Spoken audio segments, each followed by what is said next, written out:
Break ನಂತರ hot ನ್ಯೂಸ್ಗೆ ಮತ್ತೊಮ್ಮೆ ಸ್ವಾಗತ. ಬ್ರೇಕ್ಗಿಂತ ಮುಂಚೆ ಬೆಂಗಳೂರಿನಲ್ಲಿ 3 ಪ್ರತ್ಯೇಕ ಪ್ರಕರಣಗಳಲ್ಲಿ 3 ಜನ ಕೊಲೆಯಾದಂಥ ವರದಿಯನ್ನು ನಾವು ನಿಮಗೆ ತೋರಿಸಿದ್ವಿ. ಬೆಂಗಳೂರಿನಲ್ಲಿ ತಿಂಗಳಿಗೆ 1-2 ದಿನಗಳು ಈ ರೀತಿಯಾಗಿರ್ತವೆ. 3-4 ಕೊಲೆಗಳು, ಬೇರೆ ಬೇರೆ ಕೊಲೆಗಳು ಒಂದೇ ದಿನ ನಡೆಯುವಂಥದ್ದು.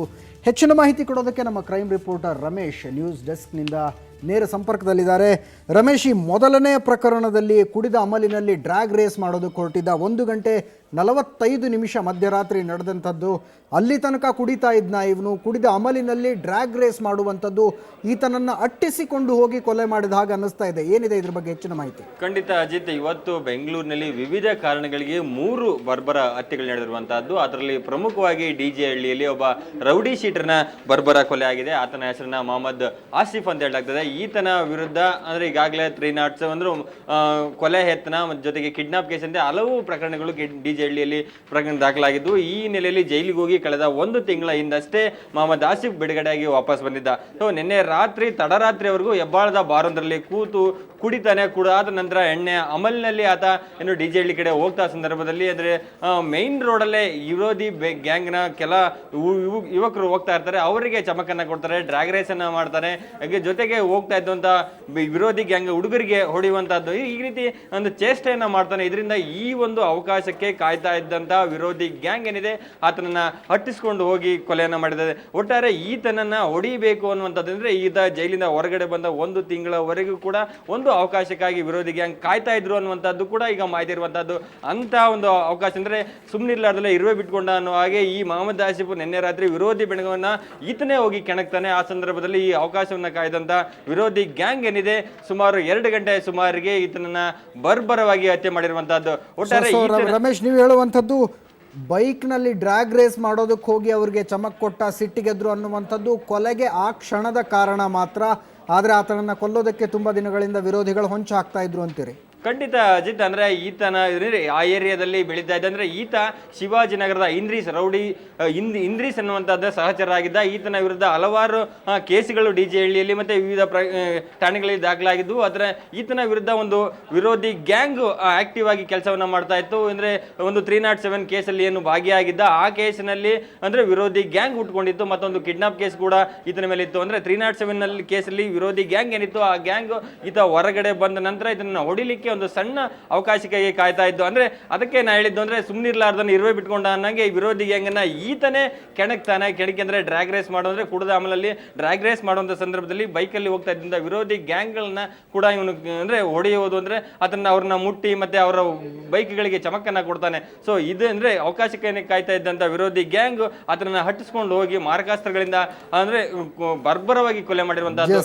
ಇನ್ನು ಈ ವೆಂಕಯ್ಯ ಕೊಲೆ ಪ್ರಕರಣದಲ್ಲಿ 2 ಕಾರ್ಮಿಕರು ಕೆಲಸ ಜಾಸ್ತಿ ಹೇಳಿದ್ದಕ್ಕೆ ಕೊಲೆ ಮಾಡ್ತಾರೆ ಅನ್ನುವಂಥದ್ದು ವರದಿಯಲ್ಲಿರುವಂಥದ್ದು. ರಮೇಶ್, ನಿಜಕ್ಕೂ ಅಲ್ಲಿ ಕಾರ್ಮಿಕರಿಗೆ ಕೆಲಸ ಜಾಸ್ತಿ ಹೇಳಿದ್ದಕ್ಕೆ ಸಿಟ್ಟು ಬಂತ, ಅಥವಾ ಕಾರ್ಮಿಕರ ಶೋಷಣೆ ಏನಾದರೂ ಆ ಇಟ್ಟಿಗೆ ಫ್ಯಾಕ್ಟ್ರಿಲಿ ಆಗ್ತಾ ಇತ್ತಾ ಅಂತ? ಖಂಡಿತ ಅಜಿತ್, ಅಂದ್ರೆ ಈ ಪ್ರಕರಣವನ್ನ ನೋಡಿದ್ರೆ ಕೆಳಮಟ್ಟದ ಕೆಲಸಗಾರರು ತನ್ನ ಹಿರಿಯ ಅಂದ್ರೆ ಮೇಲ್ಮಟ್ಟದ ಅಧಿಕಾರಿಗಳ ಕಿರುಕುಳವನ್ನ ತಾಳಲಾರದೆ ಅಂದ್ರೆ ಒಂದು ಹಂತದವರೆಗೆ ಕೆಳಮಟ್ಟದ ಕೆಲಸಗಾರನಿದ್ದಾರೆ ಒಂದು ಹಂತದವರೆಗೆ ಅವರ ಕಾಟವನ್ನ ತಳಿಸ್ಕೊಡ್ತಾರೆ, ಅವರ ಕೊಡುವಂತ ಕಿರುಕುಳವನ್ನ ತಾಳ್ತಾರೆ. ಆದ್ರೆ ಇವತ್ತು ನೋಡುವಂತಾದ್ರು ಅಂದ್ರೆ ಅವರ ಅವಾಚ್ಯ ಶಬ್ದಗಳಿಂದ ವೆಂಕಯ್ಯ ನಿಂದನೆ ಮಾಡ್ತಾನೆ ಅನ್ನುವಂಥದ್ದು. ಮತ್ತೆ ಬೇರೆ ಬೇರೆ ಅಂದ್ರೆ ಸಾಕಷ್ಟು ಜನ ಕೆಳ ಹಂತದ ಕೆಲಸಗಾರನಿದ್ರು ಅವರಿಗೆ ಒಂದಷ್ಟು ಕಿರುಕುಳವನ್ನ ಕೊಡ್ತಾ ಇದ್ದಾರೆ. ಆದ್ರೆ ಕೇವಲ ಇವತ್ತು ಕೆಲಸವನ್ನ ಮಾಡ್ರಿ ಅಂತ ಹೇಳಿ ಹೇಳದಲ್ದಲೆ ಅಂದ್ರೆ ಕೆಟ್ಟ ಮಾತುಗಳಿಂದ ಬೈತಾನೆ ಅನ್ನುವಂಥದ್ದು. ಅಂದ್ರೆ ಈ ಪ್ರಕರಣದಲ್ಲಿ ಅಂದ್ರೆ ರಮೇಶ್ ಮತ್ತೆ ಜೊತೆಗೆ ಹರಿ ಅನ್ನುವಂಥದ್ದು ಇಬ್ರು ಪ್ರಮುಖವಾಗಿ ಇವರು ಬೆಳಿಗ್ಗೆ ಕೆಲಸವನ್ನ ಮಾಡ್ತಾ ಇರ್ತಾರೆ. ಆ ಸಂದರ್ಭದಲ್ಲಿ ವೆಂಕಯ್ಯ ಸ್ಥಳಕ್ಕೆ ಬಂದು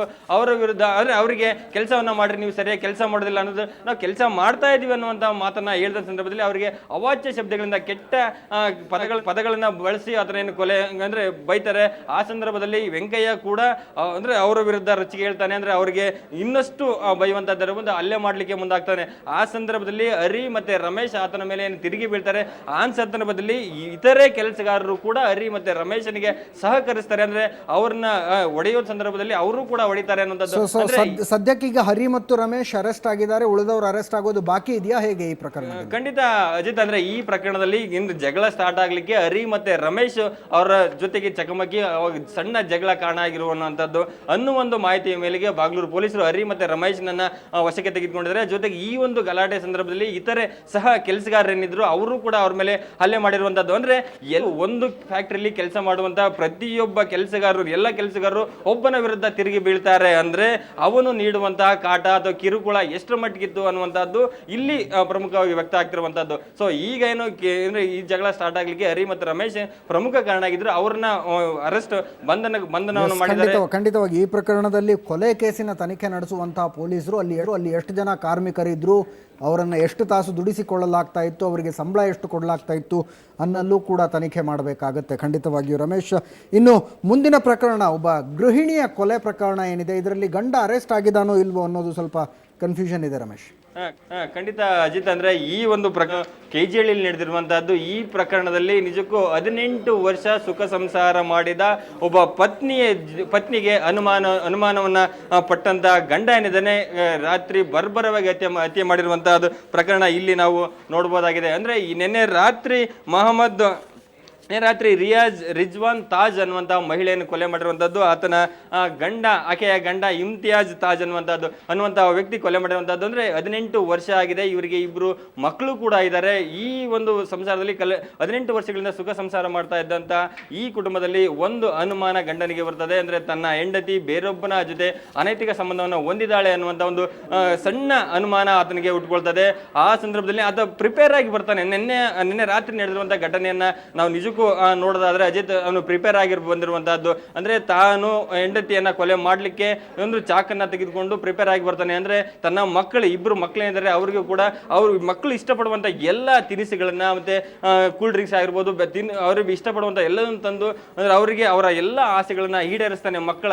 ಅಂದ್ರೆ ಆತನಿಗೆ ರಾತ್ರಿಯಾಗಿ ಗೊತ್ತಿರುತ್ತೆ, ನಾನು ಇವತ್ತು ಹೆಂಡತಿಯನ್ನ ಕೊಲೆ ಮಾಡ್ತೇನೆ, ನಾನು ಜೈಲಿಗೆ ಹೋಗ್ತೇನೆ, ಹೆಂಡತಿ ಸಾಯ್ತಾಳೆ, ಮಕ್ಕಳು ಅನಾಥರಾಗ್ತಾರೆ ಅಂತ. ಅಂದ್ರೆ ಇಷ್ಟೆಲ್ಲ ಅಂದ್ರೆ ಆತನಿಗೆ ತಿಳಿದಿದ್ರು ಕೂಡ ಕೊಲೆ ಮಾಡ್ತಾನೆ. ಆದ್ರೆ ಈ ಕೊಲೆಗೆ ತನ್ನ ಹೆಂಡತಿ ಮತ್ತೊಬ್ಬನ ಜೊತೆ ಅನೈತಿಕ ಸಂಬಂಧ ಇಟ್ಕೊಂಡಿದ್ದಾನೆ ಅನ್ನುವಂಥದ್ದು. ಆದ್ರೆ 18 ವರ್ಷ ಇಲ್ಲದ ಅನುಮಾನ ಈಗ ಯಾಕೆ ಬಂತು ಅನ್ನುವಂಥದ್ದು ನಿಜಕ್ಕೂ ಅಂದ್ರೆ ಒಂದು ಗಂಡ ಹೆಂಡತಿಯ ಸಂಬಂಧದಲ್ಲಿ ಈಗ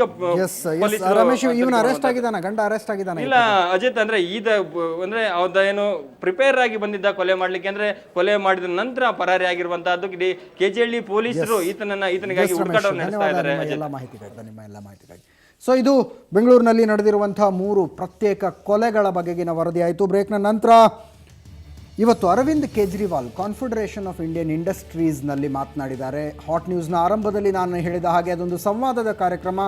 ಸಂವಾದದಲ್ಲಿ ಹಣಕಾಸು ಪರಿಸ್ಥಿತಿಯ ಬಗೆಗೆ ಮತ್ತು ಕೈಗಾರಿಕೆಗಳು ಮುಂದುವರಿಯಬೇಕಾದಂಥ ರೀತಿಯ ಬಗ್ಗೆ ಅರವಿಂದ್ ಕೇಜ್ರಿವಾಲ್ ತಮ್ಮ ಅಭಿಪ್ರಾಯಗಳನ್ನು ಹಂಚಿಕೊಂಡ್ರು. ಆದರೆ ಅದೆಲ್ಲದಕ್ಕಿಂತಲೂ ಇಂಟ್ರೆಸ್ಟಿಂಗ್ ಆಗಿದ್ದದ್ದು ಆರಂಭದಲ್ಲಿ ಅವರು ಮಾಡಿದಂಥ ಭಾಷಣ ಮತ್ತು ಆ ಭಾಷಣದಲ್ಲಿ ಧ್ವನಿತವಾದಂಥ ಅವರ ಪ್ರಾಮಾಣಿಕತೆ. ಆ ವಿಷಯದ ಬಗ್ಗೆ ಮಾತಾಡೋಣ. ಅದಕ್ಕಿಂತ ಮುಂಚೆ ಹಾಟ್ ನ್ಯೂಸ್ನಲ್ಲಿ ಇನ್ನೊಂದು ಬ್ರೇಕ್.